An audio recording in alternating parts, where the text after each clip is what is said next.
আমি আগেও বলেছি, আজও বলছি, যারা সাতপন্থী তাদেরকে বলবো সাত সাতকে বাদ দেন। বাংলাদেশের যোগ্য আলেমরা আছে, তারা আপনাদের নেতৃত্ব দিবে। তোমাকে বলছি শুনো, তোমাকে বলছি শুনো। 1450 বছর ইতিহাসে তারা হাজারো হাজারো দার্শনিক কিনে নিয়েছে, হাজারো পীরও কিনছে, হাজারো গবেষকও কিনছে, ঠিক না ইহুদিবাদ ষড়যন্ত্র করছে, কেউ ঠিক না, তুমিও ঠিক না। সাদ সাহেব যদি মনে করে তবলিগটা আমার বাপের, তাইলে জানবেন গুমরাহির মধ্যে আছে। তবলিগটা তোমার বাপের নয়, তুমি তবলিগের।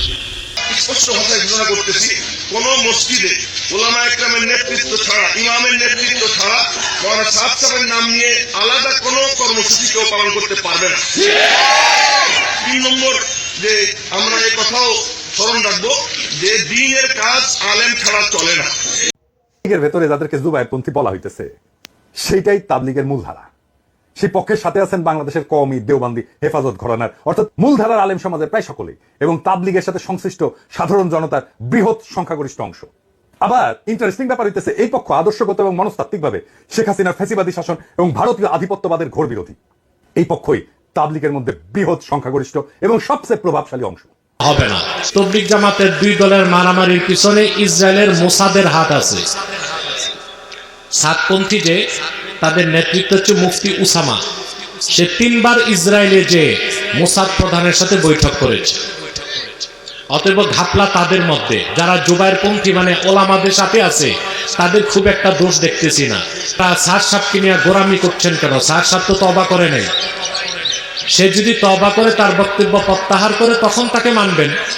যেহেতু সে তার বক্তব্য প্রত্যাহার করে নাই, অথবা বাংলাদেশের আলেমরা তো জীবন থাকতে তারা বাংলাদেশে ঢুকতে দিবে না। অথবা আপনাদের উচিত সাধারণ তবলিগওয়ালারা বাড়াবাড়ি না করে দেশের ওলামা একরাম যা বলে সেটা মেনে নেন। হ্যাঁ, তাবলীগের 2 জামাতের যে মারামারি, এটা আমরা আশা করি না, এটা দুঃখজনক। এতে ইহুদিরা ফায়দা নেবে।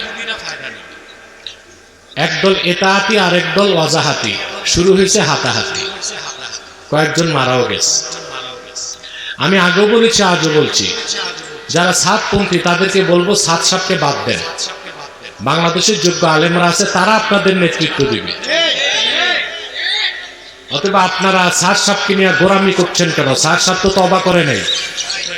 সে যদি তওবা করে তার বক্তব্য প্রত্যাহার করে, তখন তাকে মানবেন। যেহেতু সে তার বক্তব্য প্রত্যাহার করে নাই, অথবা বাংলাদেশের আলেমরা তো জীবন থাকতে তারা বাংলাদেশে ঢুকতে দিবে না। তবলিগ অনেকজন মনে করেছে তবলিগটা আমার বাপের। না, তুমি তবলিগের, তবলিগটা তোমার বাপের নয়। সাদ সাহেব যদি মনে করে তবলিগটা আমার বাপের, তাইলে জানবেন গুমরাহির মধ্যে আছে।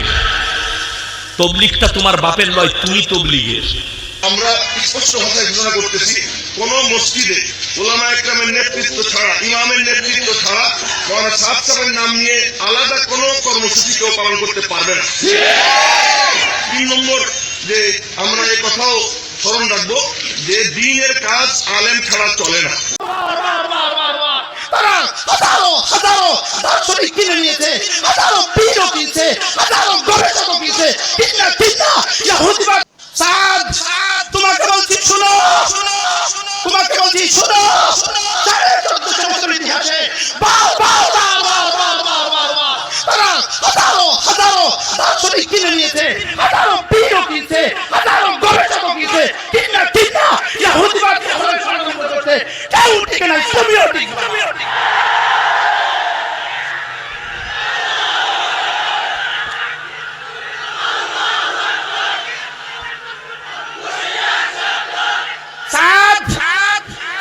তুমি যদি মনে করো তোমার দুই বক্তব্যের কারণে, তুমি যদি মনে করো তোমাকে যে 2 বক্তব্য দিয়া পৃথিবী থেকে কোরআন মুছে ফেলবে, ইহুদিদের স্বপ্ন সাধ পূরণ হবে না, হবে না, হবে না।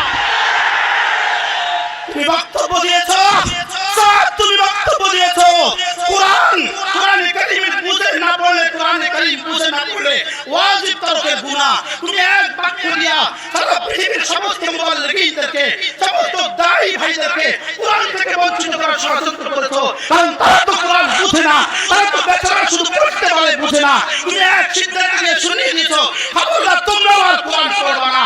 দ্বিতীয় সিদ্ধান্ত তুমি শুনিয়েছো, যারা টাকা নিয়ে কোরআনে কারীম পড়ায় তাদের বেশ্যা নারী তাদের আগে জান্নাতে চলে যাবে।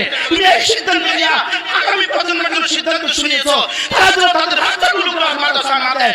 দুই কাজ তুমি একসাথে করেছো, আমরাও যেন কোরআন না পড়ি, আমাদের সন্তানগুলোও যেন কোরআন মাদ্রাসায় না দেয়। না না, তোমার এই সিদ্ধান্ত বাস্তবায়িত হবে না। তাবলীগের ভেতরে যাদেরকে জুবায়েরপন্থী বলা হইতেছে সেইটাই তাবলীগের মূলধারা। সেই পক্ষের সাথে আছেন বাংলাদেশের কওমি, দেওবন্দি, হেফাজত ঘরানার অর্থাৎ মূলধারার আলেম সমাজের প্রায় সকলেই, এবং তাবলীগের সাথে সংশ্লিষ্ট সাধারণ জনতার বৃহৎ সংখ্যাগরিষ্ঠ অংশ। আবার ইন্টারেস্টিং ব্যাপার হইতেছে, এই পক্ষ আদর্শগত এবং মনস্তাত্ত্বিকভাবে শেখ হাসিনার ফ্যাসিবাদী শাসন এবং ভারতীয় আধিপত্যবাদের ঘোর বিরোধী। এই পক্ষই তাবলীগের মধ্যে বৃহৎ সংখ্যাগরিষ্ঠ এবং সবচেয়ে প্রভাবশালী অংশ। 2 নাম্বার, তাবলীগের ভেতরে যাদেরকে এতাতি বা সাতপন্থী বলা হইতেছে, এই পক্ষের সাথে যারা আছেন তারা আওয়ামী ফ্যাসিবাদের অংশ, সহচর এবং ভারতপন্থী হিসেবে পরিচিত।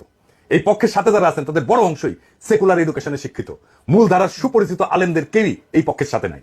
এই পক্ষের নেতৃত্বে বা সামনের সারিতে যারা আছেন আসেন তাদের কয়েকজনকে আমরা দেখি। আলহাজ সৈয়দ ওয়াসিফুল ইসলাম, উনি কে? উনি ডেইলি স্টার পত্রিকার সম্পাদক মাহফুজা নামের স্ত্রী শাহিনা নামের ছোট ভাই। উনি একজন মুক্তিযোদ্ধা, মানুষ হিসাবে খারাপ না, কিন্তু ওই যে মুক্তিযোদ্ধার ট্রেনিং আছে তো ইন্ডিয়ায়, তাই ইন্ডিয়ার ইন্টারেস্টের পাশে উনি দাঁড়াইছেন। ছবিতে দেখেন তাবলীগের এতাতি গ্রুপের মুরব্বী সৈয়দ ওয়াসিফুল ইসলাম, সামনের সারির ডানি বসা, দেখা যায় না নিজের সাহেব, পেছনের সারিতে বসা সৈয়দ ওয়াসিফুল ইসলামের বোন দিল্লি স্টারের সম্পাদক মাহফুজা নামের স্ত্রী, তার পেছনে দাঁড়ানো মাহফুজা নাম, এবং বাম পাশে এতাতি গ্রুপের অপর নেতা মুফতি ওসামা ইসলাম, পাগড়ি পরা, আর মৌলানা আবু রেজা নদভী, আওয়ামী লীগের এক ভোট ডাকাত এমপি। আর কে? সাতক্ষীরা জেলার আওয়ামী লীগের ভারপ্রাপ্ত সভাপতি কাজী ইর্তেজা হাসান, আমরা তার পরিচয় আরো বিস্তারিতভাবে দেখব। আর কে? মুফতি ওসামা ইসলাম, সাতপন্থী অংশের অন্যতম মুরব্বী সৈয়দ ওয়াসিফুল ইসলামের ছেলে মৌলানা মুয়াজ বিন রুল, এই সকলে।